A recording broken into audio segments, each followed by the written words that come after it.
आज की कहानी का शीर्षक है सितारा। उत्तर प्रदेश के एक छोटे से गांव रामपुर में 12 साल का एक लड़का रहता था जिसका नाम आरव था।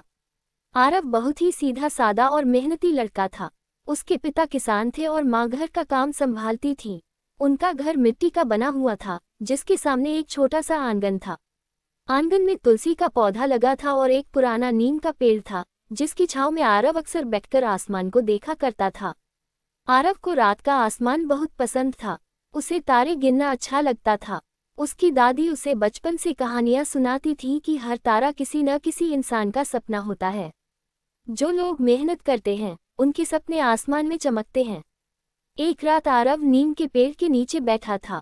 अचानक उसने देखा कि आसमान से एक चमकता हुआ तारा टूटकर दूर जंगल की ओर गिर गया। पूरा आसमान कुछ पल के लिए चमक उठा।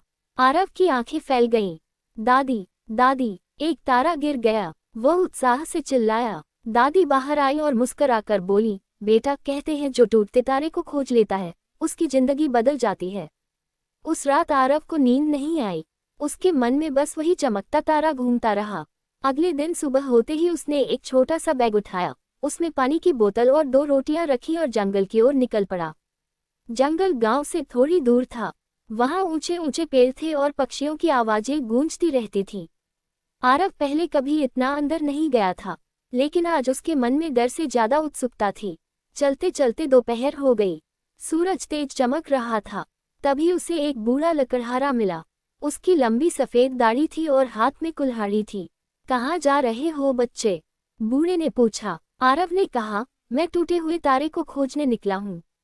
बूढ़ा हंस पड़ा। लोग धन खोजते हैं, सोना खोजते हैं, और तुम तारा खोज रहे हो। आरव ने मुस्कुराकर कहा, दादी कहती है कि टूटे तारे में सपनों की रोशनी होती है। बूढ़े लकड़हारे ने कुछ पल उसे देखा, फिर बोला, अगर तुम्हारा इरादा सच्चा है तो जंगल तुम्हारी मदद करेगा। उसने आरव को एक पुराना नक्शा दिया और कहा, इस रास्ते पर चलते जाओ, लेकिन याद रखना, रास्ता आसान नहीं होगा। आरव ने धन्यवाद कहा और आगे बढ़ गया। थोड़ी दूर जाने पर उसे एक नदी मिली। नदी का पानी बहुत तेज बह रहा था। वहां कोई पुल नहीं था। आरव घबरा गया। तभी उसने देखा कि नदी किनारे एक छोटी लड़की बैठी रो रही है। क्या हुआ? आरव ने पूछा। लड़की बोली, मेरी बकरी नदी के उस पार चली गई है, मैं उसे वापस नहीं ला पा रही। आरव कुछ देर सोचता रहा।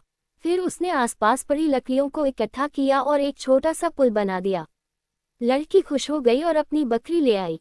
तुम बहुत अच्छे हो, लड़की ने कहा, मैं तुम्हारी मदद करूंगी। उसने आरव को नदी पार करने का सुरक्षित रास्ता दिखाया। आरव ने मुस्कुराकर धन्यवाद कहा और आगे बढ़ गया। जंगल अब और घना हो चुका था। सूरज की रोशनी मुश्किल से जमीन तक पहुंच रही थी। अचानक उसे किसी के रोने की आवाज सुनाई दी। वह आवाज की तरफ गया तो देखा कि एक छोटा हिरन कांटों में फंसा हुआ था। आरव ने धीरे धीरे कांटे हटाए और हिरन को आजाद कर दिया। हिरन कुछ देर उसे देखता रहा, फिर जंगल के अंदर भागा। थोड़ी दूर जाकर वह रुका और पीछे मुड़कर देखने लगा, जैसे वह आरव को अपने पीछे आने का इशारा कर रहा हो। आरव उसके पीछे चल पड़ा। हिरन उसे एक पहाड़ी के पास ले गया। वहां एक गुफा थी जिसके अंदर हल्की नीली रोशनी चमक रही थी। आरव का दिल तेज धड़कने लगा। वह धीरे धीरे गुफा के अंदर गया। अंदर का दृश्य देखकर उसकी आंखें खुली रह गईं। गुफा की दीवारें चमक रही थीं और बीच में वही टूटता हुआ तारा रखा था। लेकिन वह कोई साधारण तारा नहीं था। वह एक चमकता हुआ पत्थर था जो हल्की रोशनी फैला रहा था। जैसे ही आरव उसके पास पहुंचा, अचानक एक भारी आवाज गूंजी, जो इस तारे को छुएगा उसे अपने दिल की सच्चाई साबित करनी होगी। आरव डर गया, लेकिन उसने हिम्मत नहीं छोड़ी। आवाज फिर आई, तुम ये तारा क्यों चाहते हो? आरव ने धीरे से कहा, मैं अमीर बनने के लिए नहीं आया, मैं बस इसे देखना चाहता था। मैं जानना चाहता था कि सपनों की रोशनी कैसी होती है। कुछ पल के लिए गुफा शांत हो गई। फिर तारा और तेज चमकने लगा। उसकी रोशनी पूरे कमरे में फैल गई। अचानक आरव के सामने कई दृश्य दिखाई देने लगे। उसका गांव, उसके माता पिता, खेतों में मेहनत करते किसान, पढ़ने की इच्छा रखने वाले बच्चे। आवाज बोली, सच्चा सपना वही होता है जो सिर्फ अपने लिए नहीं, दूसरों के लिए भी हो।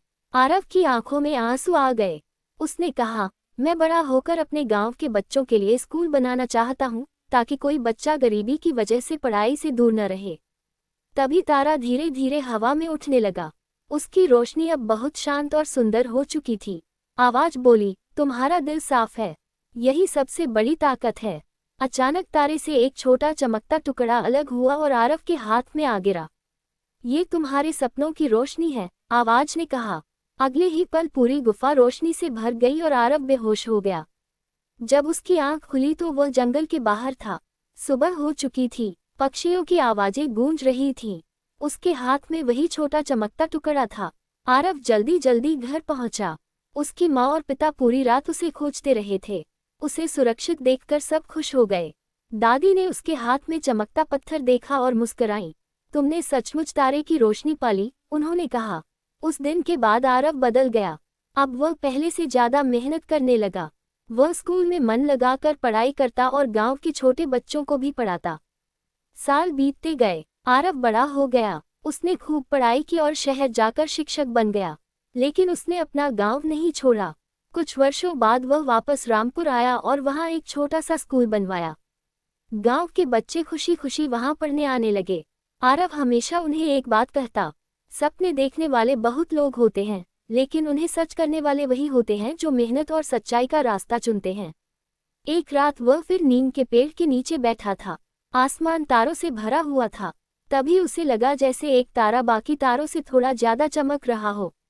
आरव मुस्कुराया। उसे ऐसा महसूस हुआ जैसे आसमान खुद उससे कह रहा हो, जिस इंसान के दिल में दूसरों के लिए रोशनी होती है, उसका तारा कभी नहीं टूटता। हवा धीरे धीरे चल रही थी। नीम के पत्ते सरसराने लगे। दूर स्कूल की घंटी की हल्की आवाज आ रही थी। आरव ने आसमान की तरफ देखा और आंखें बंद कर लीं। अब उसे समझ आ चुका था कि असली जादू किसी टूटते तारे में नहीं, बल्कि इंसान के इरादों में होता है। अगले दिन गांव में एक छोटा समारोह था। स्कूल को खुले हुए 5 साल पूरे हो गए थे। गांव के लोग बहुत खुश थे। बच्चे रंग बिरंगे कपड़े पहनकर आए थे।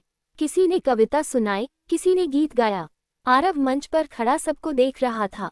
तभी एक छोटा लड़का उसके पास आया और बोला, गुरुजी, मैं बड़ा होकर वैज्ञानिक बनना चाहता हूँ। आरव मुस्कुराया और बोला, जरूर बनोगे। फिर एक लड़की बोली, मैं डॉक्टर बनना चाहती हूँ। आरव ने कहा, तुम भी जरूर बनोगी। उन बच्चों की चमकती आंखों को देखकर आरव को वही तारा याद आ गया। अब उसे महसूस हुआ कि असली तारे तो ये बच्चे हैं, जिनके सपनों से दुनिया रोशन होती है। समारोह खत्म होने के बाद दादी धीरे धीरे उसके पास आई। अब वे काफी बूढ़ी हो चुकी थीं। उन्होंने कहा, याद है, मैंने कहा था कि टूटते तारे को खोजने वाले की जिंदगी बदल जाती है। आरव हंस पड़ा। हाँ दादी, लेकिन अब समझ आया कि तारे आसमान में नहीं, लोगों के दिल में होते हैं। दादी की आंखें नम हो गईं। उन्होंने उसके सिर पर हाथ फेरा और बोली, तुमने अपने सपने को सिर्फ सपना नहीं रहने दिया, उसे दूसरों की खुशी बना दिया। उस रात पूरा गांव शांत था। आसमान साफ था और तारे चमक रहे थे। आरव ने अपने कमरे में रखा वह छोटा चमकता पत्थर निकाला। वर्षों बाद भी उसकी हल्की रोशनी वैसी ही थी। लेकिन अब आरव को उस पत्थर की जरूरत नहीं थी, क्योंकि असली रोशनी उसके भीतर जल चुकी थी।